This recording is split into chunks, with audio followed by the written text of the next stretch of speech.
Fa resaka fanatanjahantena amin'ny ankapobeny tamin'ny zoma lasa ny heriny teo moa zany navoaka ny anaran'ireo minisitra ny gouvernemanta vaovao anisan'ireny ny anaran'ny ministry ny fanatanjahantena sy ny tanora Andriamatoa Andriamosarso Jean Anissé izay tantana ity departemanta ity zany manomboka izao ny talatalasa teo no nanao ny famindrampahefana tamin'ny ministra teo aloha Botrala Gérard sy teny Ambojatovo taoriana izay ihany koa izy nanao dia fa nijery ary niditra hankanja avy hatrany. Tsy ny andrela tokoa ity ministry ny fanatanjahantena vaovao ity fa dia nidina ifotony ny zakaiky ireo fotodrafitrasa tantamin'ny ministeran'ny fanatanjahantena ny tetsy amin'ny tafita tetsy Mahamasina moa no nijereny voalohany avy eo dia nikisaka teny amin'ny ANS Ampefilo anisany nivoatra tao aorian'ny fitsidihany nanambaran'ny ministra fa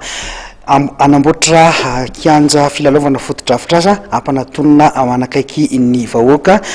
ny ministera nambarany ihany koa fa dia foanatreo ny kitranotrano ao anatin'ny ity ministera ity sy ny ao anatin'ny fifatenana ireny ekipa pirenena izay miaro ny voninahitry Madagasikara ireny. Tsy ny andrela fa avy hatrany dia nidina an'izay fotony ireo fotodrafitrasa tantanin'ny ministeran'ny fanatanjahantena ny ministry ny fanatanjahantena vaovao Andriamosarso Jean Anissé ny alakamisy maraina teo. Tetsy amin'ny lapan'ny kolotsaina sy ny fanatanjahantena Mahamasina no nanomboana ny fitsidihana nitsidika ireo efitrano rehetra misy ao amin'ity lapan'ny kolotsaina sy ny fanatanjahantena eto Mahamasina ity.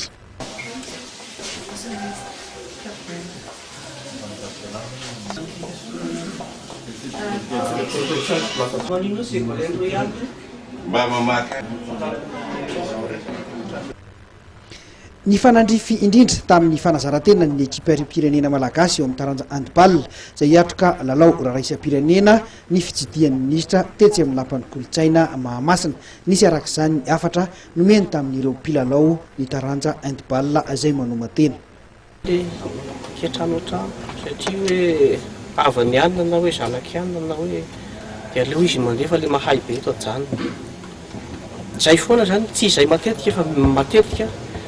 dia zavatra mitranga zay tsy hitasika vokatra tsara amin'ireny lalao isam-pirenena fifaninanana ataontsika ireny dia manantena anareo fa marina fa mbola fifanitsanana natao any fa nino fa efa manana ny laza marovany Madagasikara amin'izay sirany handball zay fa tiako raha mba mitovy amin'ny basketball izay efa manomboka misandratra koa ny anareo mba tsy ho lasa danja sy ny rugby izay anisan'ny sport manomboka mampamirapiratra antsika malagasy amin'ny fotoana izao.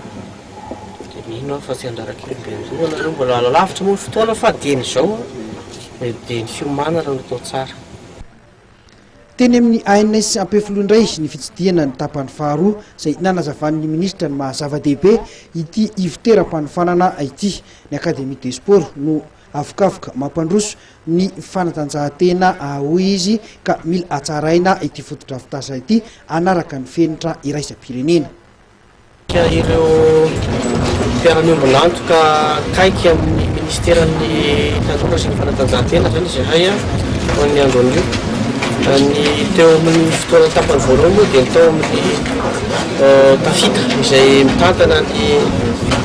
lapan'ny fanatanjahantena Mahamasina no nataontsika mijery nitsidika ireo toeram-piasana sy ireo fotodrafitrasa izay mila fanatsarana sy fanarenana faran'izay haingana mba ahafahantsika roso amin'izay fampandrosoana ny fanatanjahantena amin'ny ankapobeny izay. Eto amin'ity toeram-pampifanana ny ireo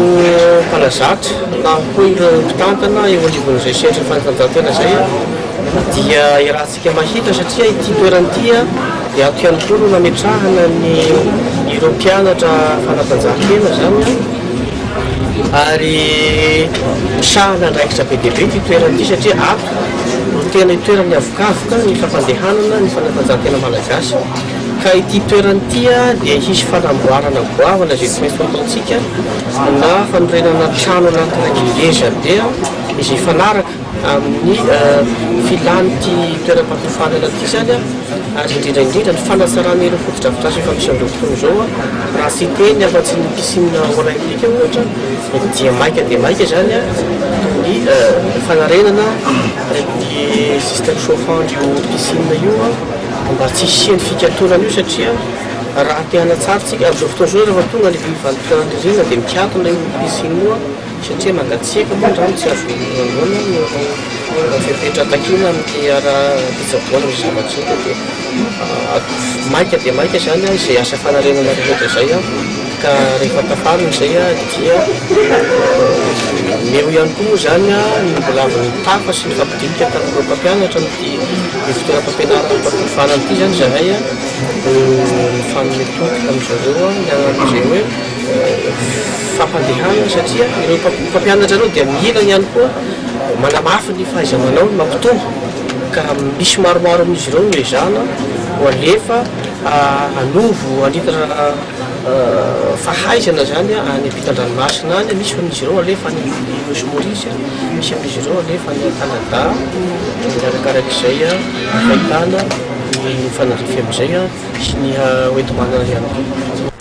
Politikan'ny ministera ihany koa hoy ny ministra tompony andraikitra ny hanamboatra foto-drafitr'asa vaovao ara-panatanjahantena manakaiky ny vahoaka.